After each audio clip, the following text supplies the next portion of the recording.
وهنا يا جماعة بقى خلاص بعد الغدا جمعت الأطباق كلها وفضيت البواقي الأكل في شنطة. هفضي بقى الأطباق وهغسلها كلها وهنغسل بقى مكان أكلنا. لازم بقى مطبخنا يبقى رايق كده. بكرة كمان الجمعة، يلا جمعة مباركة يا رب علينا وعليكم.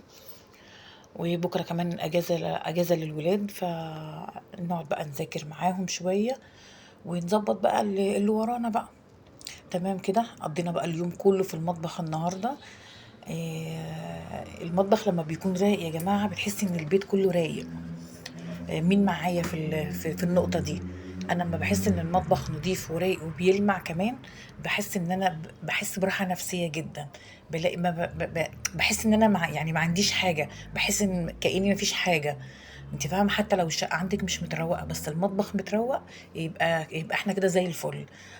كنت انا هنا جايبة ليفة جديدة، كنت بطلعها عشان بغسل بيها الكوبايات. من وقت للتاني كده لازم نغير الليفه بتاعه المواعين. يعني مش هقول لك بقى كل 3 4 ايام، لا مش للدرجه دي يعني. فاهمه؟ بس ما نحس خلاص انها يعني ايه، خلاص هتترمي يعني خلاص بقى كده نرميها بقى يا جماعه. وما نرميهاش يعني، ممكن نستعملها بقى استخدامات تانية يعني. هتلمعي بيها مثلا بقى سيراميك، هتلمعي بيها خلاطات بتاعة الحواض كده يعني. ده هنا كنت بوريكم، ده تفل شاي. ما برميش انا تفل شاي خالص في الحوض، برميه برضو في شنطة برضو. تمام. بنضف بقى طبعا، بغسل الكوبايات الاول. انا بحط في البريل يا جماعه او في المسحوق اللي انا بغسل بيه المواعين خل، نقطتين 3 خل كده.